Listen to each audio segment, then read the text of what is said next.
वास्तु का जो बेस है वो कहाँ से आता है, जो साइंस है ये कहाँ से शुरू हुई, क्या कोई there is a story behind it? एक राक्षस है जिसका नाम अंधकासुर है, वो पृथ्वी को निगलने के लिए या ख़त्म करने के लिए आ रहे हैं।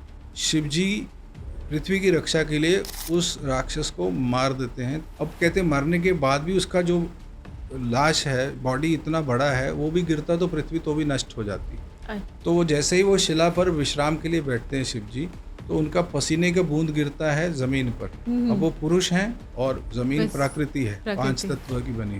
तो उसमें क्योंकि it is not natural birth, पसीने से बना यानी कि टॉक्सिन से बना है, तो उसमें से राक्षस पैदा होता है, नेगेटिव एनर्जी पैदा होता है और उसका एपिटाइट इतना बड़ा होता है, वो सारे के सारे उस अंधकासुर की बॉडी को चट कर जाता है। उसका एपिटाइट फिर भी शांत नहीं होता, तो वो अर्थ की तरफ घूम जाता है, वो अर्थ को खाने के लिए बढ़ता है। तो वो शिव जी के ही पुजारी हैं वास्तु, और उन्हीं से उत्पन्न हुए हैं। तो वो क्या करते हैं, शिव जी को उठते ही माथा टेकते थे, तो सारे के सारे जो देवी देवता पावरफुल होते हैं, सारे के सारे एनर्जीज जो हैं उसके ऊपर बैठ जाते हैं जाके। अब वो असहाय हो जाते हैं क्योंकि पावरफुल बहुत हैं देवी देवता, सब मिलकर, राक्षस भी पिशाच भी सब मिलकर उसको दबा देते हैं। वो कहते हैं इतना चिल्लाते हैं भूख से, अब वो बंध गए देवी देवता भी, और वो भी जैसे उठेंगे तो वो तबाही करेंगे।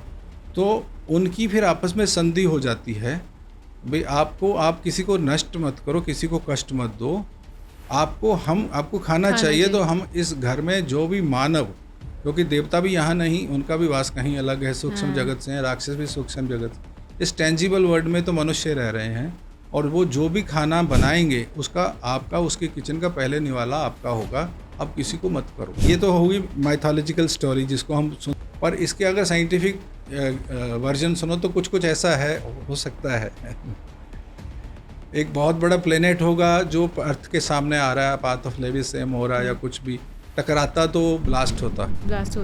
तो न्यूक्लियर एक्सप्लोजन को उस समय के साइंटिस्ट, जिन्हें हम ऋषि बोलते हैं, आज साइंटिस्ट बोलते हैं, उस समय ऋषि बोलते थे। उस टाइम तो कहते हैं कि बहुत ज़्यादा वास्ट थी साइंस। उन्होंने मिसाइल अटैक किया या कुछ बाण चलाया, कुछ भी किया, उसको नष्ट कर दिया। अब उसके जो मीटरॉइड, उसके जो अवशेष थे, वो भी गिरते तो भी न्यूक्लियर एक्सप्लोजन होता। तो एक black hole type energy create करी गई वेरी नियर टू अर्थ, जिसको आप ब्लैक होल जानते हैं, बड़े बड़े प्लैनेट्स को सक कर लेते हैं। तो उसने पूरे के पूरे उस प्लैनेट को सक कर दिया और अर्थ का रास्ता क्लियर हो गया।